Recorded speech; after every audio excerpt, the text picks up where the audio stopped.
as I said, it's not necessarily the way you give birth, it's more how you feel about this process.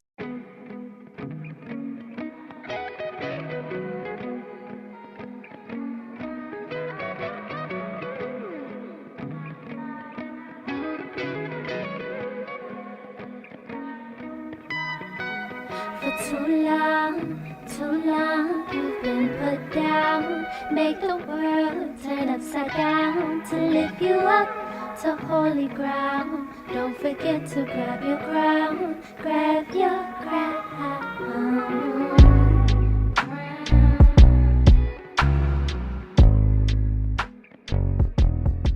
Hi, my name is Jutta Wohlrab, and a long time ago I said, good news, bad news, pizza and parcels should be delivered, but babies should be born.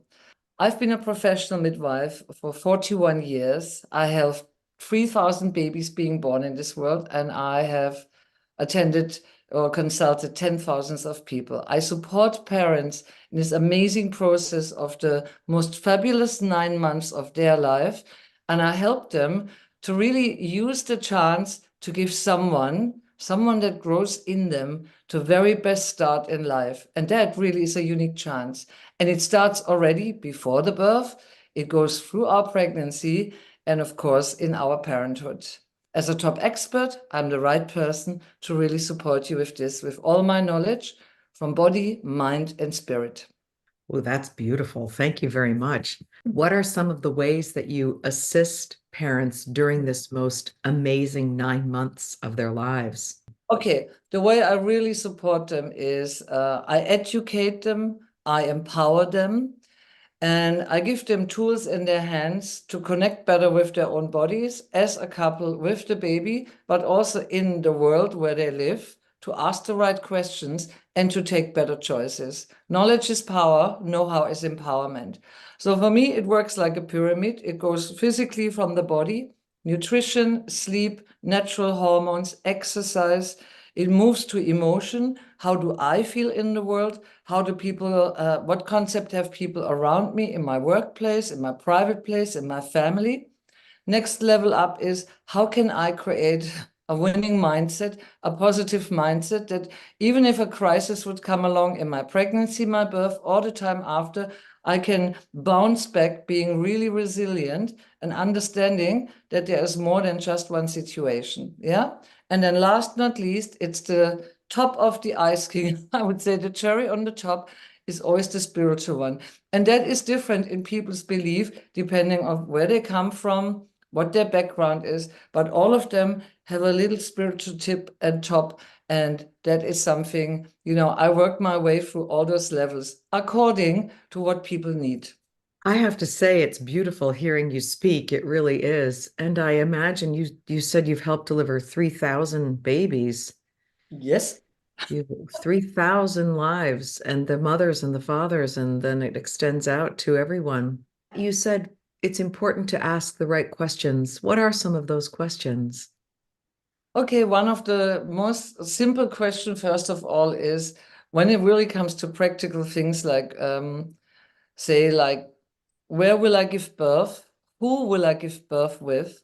Who is going to care for me in the pregnancy? And even if I might live, say, for instance, in a country where I don't have many choices, where can I find the right support group that understands my needs and helps me also to come back to what I call my authentic self, so I can give birth to a new person and I can help this person to also go back to their authentic self. Instead of putting some opinion on people, it's sharing, creating a community, but sharing knowledge without being pushy and saying this is the right way, because the right way is something people have to find themselves amongst themselves. But when you have a nice community where you feel you can share experiences, you can ask questions, and then you take your choice, that's going to be helpful. So that it would be one of the questions. So who am I amongst my own group? Where can I find the right group? And how can I take the best choice for me? Because the best choice for me is not always the best choice for you, or Auntie Sylvia who had a baby, or my friend Gabriel who had a baby. Yeah. So I think, and not feel, this is what I believe in, that people should have a chance to learn about their choices and take their choices. That's what I call empowerment. I do too. I love what you're saying. I absolutely do. In the people that you've worked with, the mothers and the fathers, have you noticed a difference in terms of outcomes? And how would you describe when you work with someone versus someone who's maybe not had your care and your Yeah. guidance? I have a lot of women that also maybe had a very traumatic first birth or big trauma. And when they find me, they're always very happy because after 41 years being a professional midwife, an NLP trainer, a hypnotherapist, a yoga teacher, an acupuncturist, and many more things, which won't fit right now, of course, I can offer often unusual solutions to very common problems. And of course, I have a unique understanding. For me, pregnancy is like as if you wander through a landscape and you have a map and you can take this stop, this stop, this stop. So now when women find me or couples find me and I start working with them, I help them clear off the way. And even maybe say, like, I have a Japanese client who had a C-section with her first baby. She had a very long labor and it just didn't work. She came to me for her second birth, and I'm honest, it was another C-section after 12 hours. But she said to me, Jutta, I'm at peace with myself. My husband is a very large man from Israel, and I'm a tiny little woman from Japan. Sometimes, yeah, things need a different way. But she said the difference is this time I really worked with you. I released the old trauma.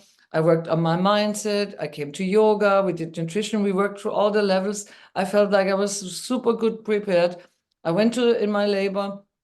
I felt confident about myself. And even when things didn't work out as I wanted them, I was very happy because I felt like at peace with myself. And so you understand, for me, that's important because I know most babies can be born, but some need a little extra help. Yeah. And then I don't want women to feel like I'm a loser. Why is my body not doing that? And so on. And I had many women like this. So I always have a look, what is it that you need? What is going on in your life right now? What has been going on in the past? Is there something that needs some clearing? And what is your future picture? What are your doubts, worries, fears, anxieties? What are your strengths? And what is it really that you're looking for and why? And that's the way I work. That's an absolutely beautiful story. And I'm glad that you told me that story because here, this beautiful baby who was born C-section as needed in that moment was born with a sense of, and that's not only okay, it's absolutely beautiful. This is your arrival onto the planet, and it's magnificent. And your mother is good with it, and your father is good with it, and you be good with it, and all is well.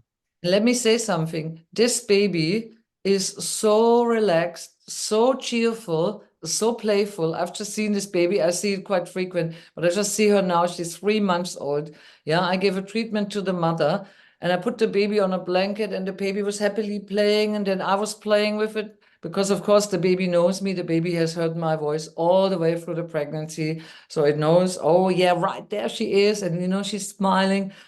Absolutely gorgeous, yeah. On the other hand, I had a woman who is 43 years old who had to let go of a baby in her first pregnancy because the baby had big problems. It would not have been able to live, yeah. It had a lot of problems, organs missing and stuff. So that was very hard because, the woman was happy that she was pregnant. Then she fell pregnant again and she came and she said, Jutta, I really want a home birth and I'm 43 and people give me all this la la la blah blah blah. I said, well, you don't mind, you don't worry about it. And she came into my care and we had over a period of few months a real coaching program. She had a home birth midwife because I don't attend births anymore, and she had the most effortless, beautiful home birth in her pool. So, it goes in all directions. And that's really what my work is about. It's not pushing you in one direction or another. It's more about, yeah, what I said, empowering. My oldest client was 55 years old and she wanted a natural birth. And I said to her, I'm honest with you, if you want a natural birth at 55, you are going to face a lot of obstacles. People will not be willing to give you that. They will offer you a C-section. And I worked with her because I clearly said to her, if you want to achieve that, I mean, best is you come into my care because you won't find anyone else with this expertise. And she did. And she had a natural birth at 55 and even managed to breastfeed. So, that's but, again, as I said to you, and I really truly mean that, not to brag about myself, but I mean, I bring this huge expertise of 41 years. I started midwifery when I was 20, and I'm a professionally trained midwife, hospital-based trained. I've done everything: home birth, birth center, water births, big hospital, 5,000 births in New Zealand, small hospital, birth center, teaching hospital. I've seen everything. So, I can really say I have seen birth in all circumstances. So no fluffing around. We can get to the point, and the point can be in all directions. Yeah, truly like that. Yes. So the difference, that emotional texture, and of course, at the beginning of our conversation, you talked about the body and taking care of the body, proper nutrition and sleep. And then you talked about the process of going into the emotional so that there's a sense of love and empowerment and acceptance for the process. And even as it begins to change from the intended direction, but to trust and to feel good and to feel whole as this unique individual is born into the world in the way he or she is born. Then you talked about the spiritual. The spiritual, I always, in my weekend courses where I educate parents to be over 2 days, I always say, well, ask yourself this question. And I always say, and that's an answer you have to give to yourself. When does the I am arrive in the baby? Is it there before? Is it when, sperm and egg meet and melt? Is it after a few weeks? I say, it's a question that is a big question. And of course, I have my own belief. But in this world, some parents will prepare, get themselves ready to welcome a baby, and some others will just be hit by a surprise. But I always say, it's like a surprise birthday party. Oh, a new guest has landed, and that can be a really good thing. So, for me, my own belief, I believe, of course, there's something out in the universe, and we look for our parents and we find them. But, I have a lot of clients from India, from Pakistan. I have, all religions that I work with. So again, I think I have my own belief, but I'll say my old teacher used to say, I stay in my hallucination and you stay in yours. I stay in my belief system and you stay in yours. But I always say, for me, the most important point is to say, what a unique chance in life to give someone the best chance.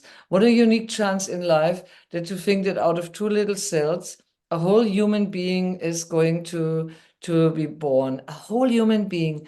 I always say, think what everything you think, believe, and whatever it is that you believe about the universe, it's this kind of really universal magic. And so, again, it will be more to people. I'm honest, I'm not very precise on that. I know that.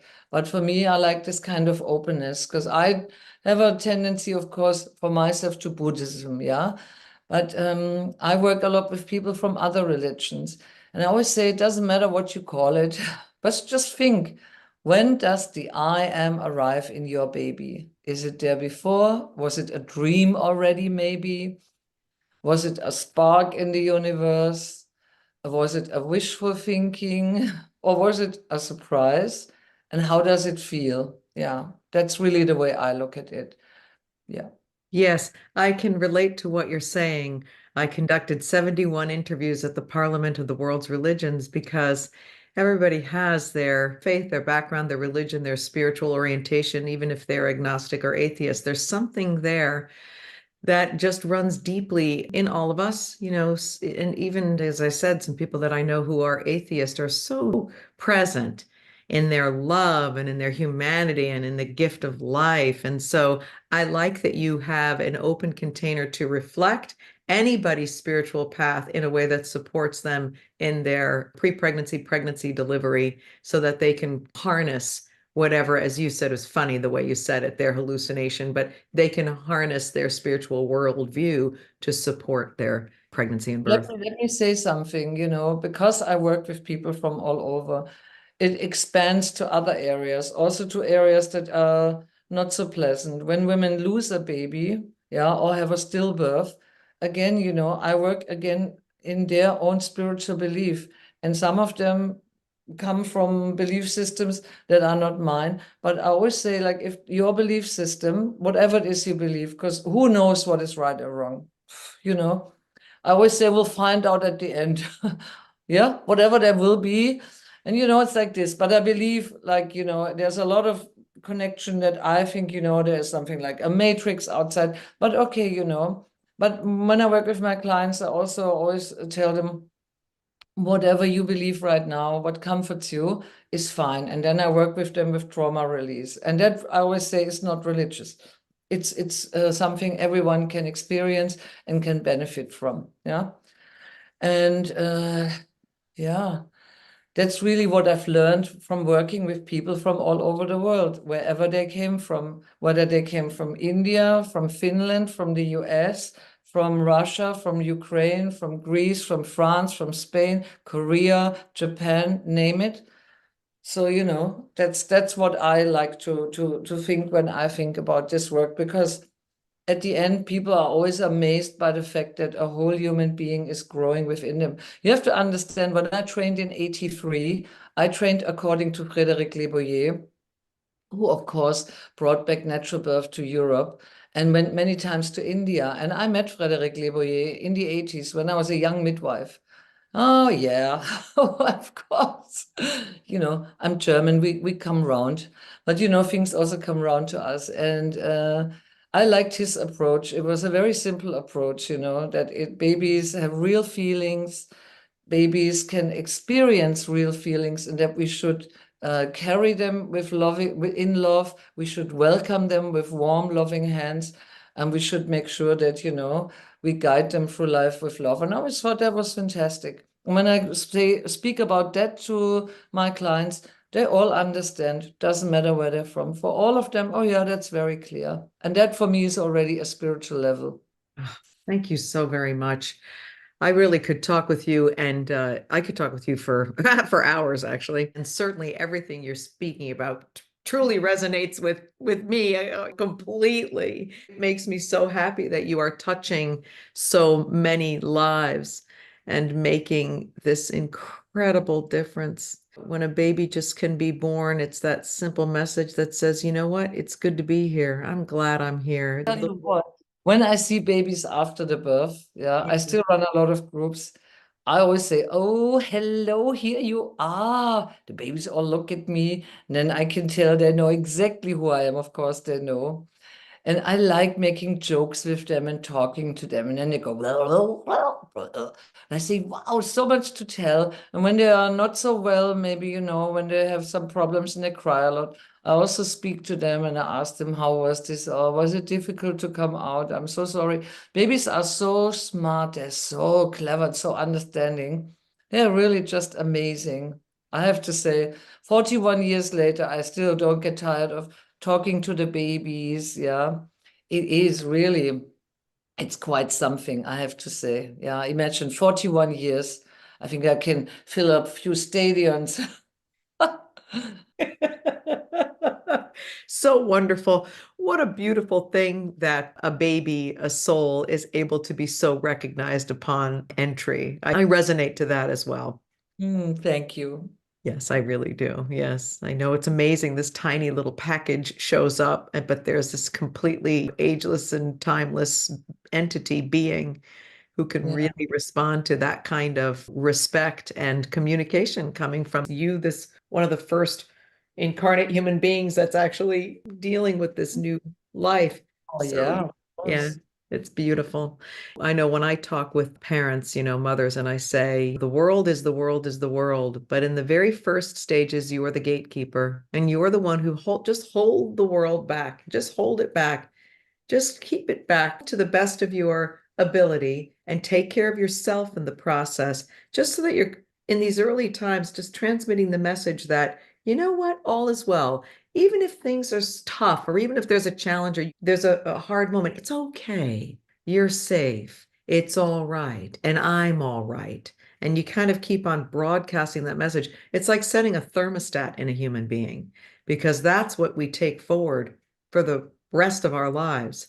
Just so the world is what it's going to do, and it's going to be what it's going to be, and things happen in life. But if there's just that one signal that keeps coming that says, yeah, but it's still a good place to be, and it's all right, and it's going to be all right, you know. So you're amazing, Jutta. Thank you. Well, I hope I am, but I guess I am. Oh, well, I am. And I've shared my knowledge with people in all kinds of ways. And of course, I do more because I think people have to understand, for me, it's really like people, including the partners, that it's not just a baby that women hold in their arms and everything will be fine. It's the whole process of how the pregnancy goes, even on a cellular level, forms the baby, how the birth is going. And, it's, as I said, it's not necessarily the way you give birth, it's more how you feel about this process. That's the big difference. And if a birth is traumatic, well, your life falls into pieces afterwards. And it takes a long time to bring all those pieces back. But, I'd rather would help people to avoid that and to feel more part of the process making, decision making, understanding, and then really stepping in and up into their power in a positive way. Yeah. That's part of also what I do. And of course, I always also talk about the baby and what babies learn inside the womb, what they do inside the womb, and that they're really very important and that they're all the way a part of everything. Yeah. So it's not T for two, it's T for three. Yes. Would you talk a little bit more about babies inside the womb? Oh, yeah. Okay. Okay. On a very simple physical level, as I said, I know that babies at week 5 already move with their tiny little arms and they stick their tongue out, not because they want to taste, just I think because they want to feel, where am I? And I think latest then one should think, well, here's already a sense of I am something. I'm not quite sure what I am, but I am something. And where am I? Yeah. I mean, I know babies can hear us around week 12 already. And on a very, again, physical level, I know that babies they can't learn a language inside the womb. This part of the brain won't be developed, but they hear the sound, they hear the rhythm, and they will actually learn the sound and rhythm, which is quite surprising what they're going to do with that later. Now, they are so connected to the mother through the umbilical cord and the placenta that whatever the mother is going to experience, they will feel as well. Yeah. And of course, the mother is the source of everything. And when the mother speaks around 12 weeks, oh, the source even has a voice. Now, the yogis would say the first sound in the world was Om. And it was not a word that was spoken, it was kind of sung. And I believe it's this kind of sound wave that goes through the body and that reaches the baby. Must be an amazing feeling when you hear this the first time. Yeah, and hopefully it's a happy moment where the mother feels good, is laughing, and sends a lot of endorphins through the umbilical cord. Yeah, babies are always wanting to help their moms because the mother is the source, and because they're so strongly connected, they will always do their best to help their mom. Right?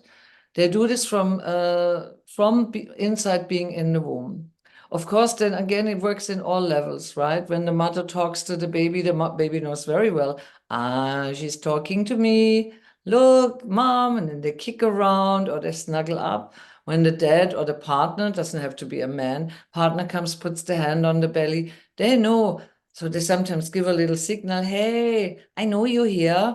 And then, again, when the other person is talking, and they also learn, when this person talks, good feelings float through my system. It's a voice of well-being, or if not, then something else.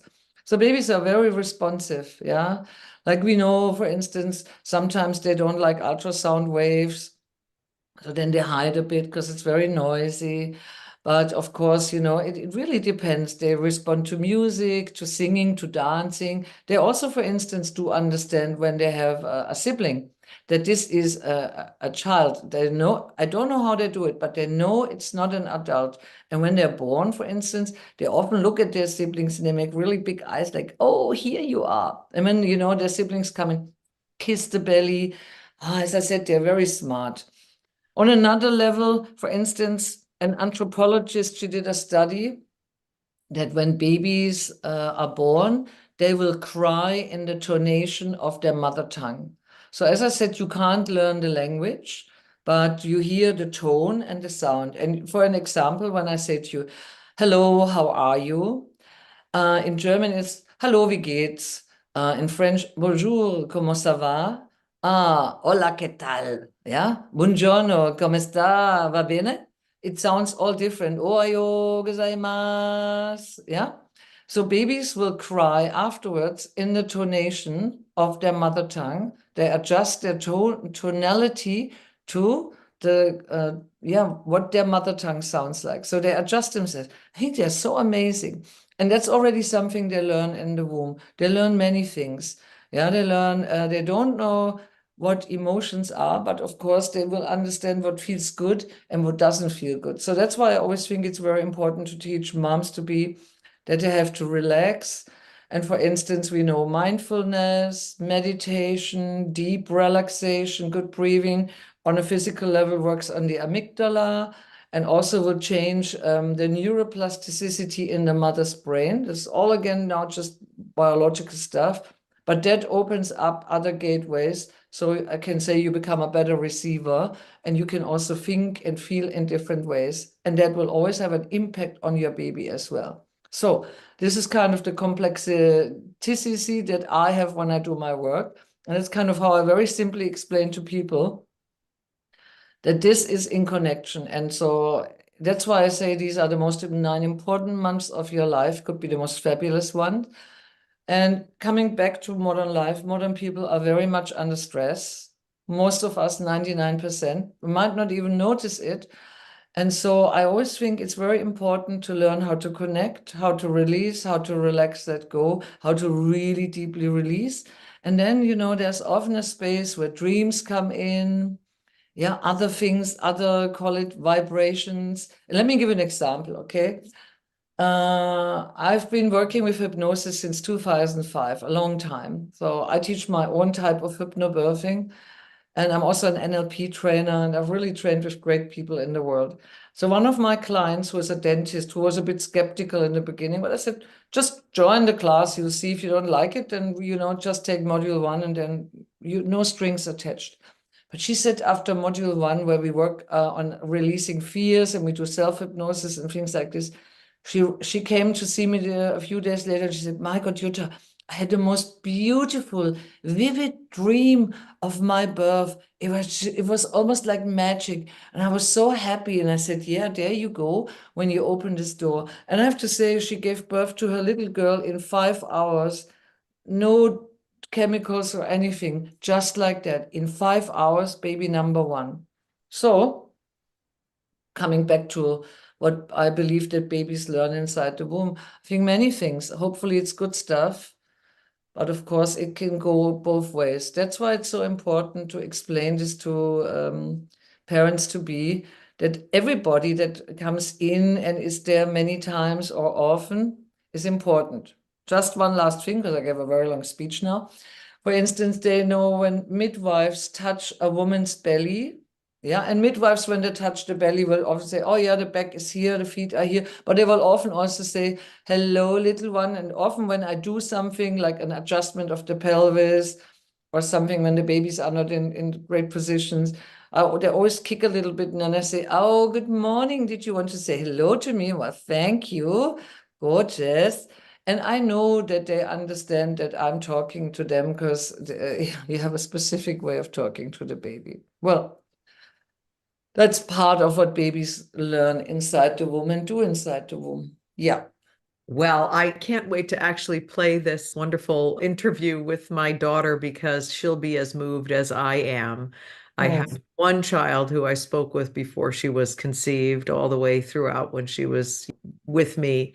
It's the greatest possible privilege and honor is to have a small human in your life, whether before I was a mother, I had small humans in my life, right? No matter, I don't care whose children they are. It's just such a privilege to have any children or kids in your life. Right now, I have neighbors that are little and babies, and it's just so exquisite. And being with you, Jutta, is very, very exquisite. Thank you so much for all that you are doing. On behalf of our whole human connectivity. But to cry now, thank you. Honestly, you bring tears to my eyes. Yeah, thank you. Yeah. Yes, thank you.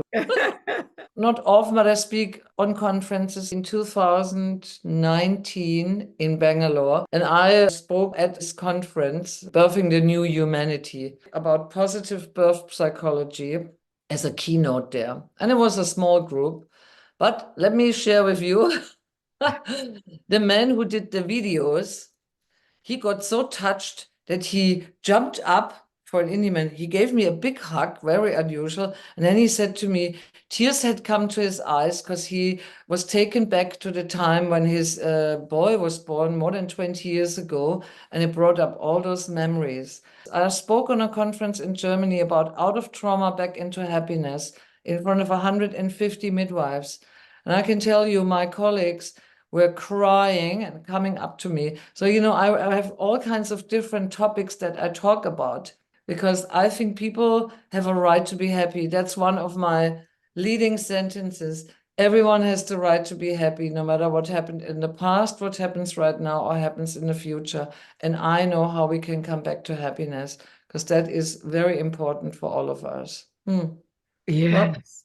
Yes. Amen to that. That's a big topic right there. Out of trauma and back to happiness. If one's passage into life or one's child's passage into life was traumatic, it doesn't mean that we have to be under that imprint for the rest of our lives. It's understanding how to look at all of that and how to release those traumas, how to send love back to that experience and kind of reframe it also to say, and here I am and I'm okay. I would love to talk with you about that too. I can tell you, let me say one thing. When I do trauma release with the moms when they had a traumatic birth, I will also say, sometimes bring the baby along. Yeah.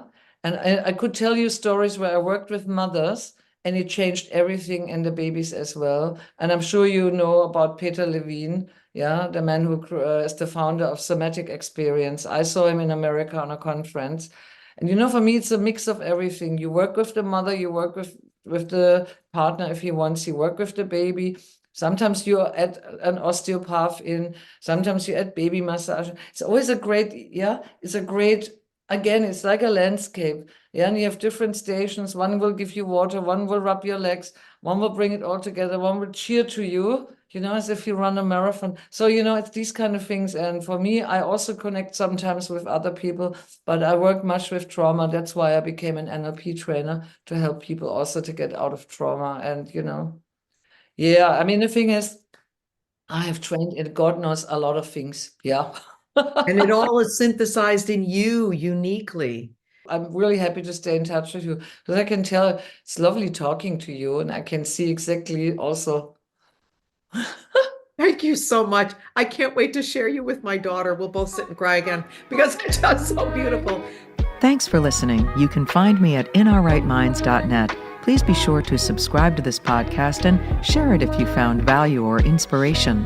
And consider creating a film screening event. It's a great way to bring community together. And I also have a course on the sacred feminine that I would be happy to offer to you and your community of women.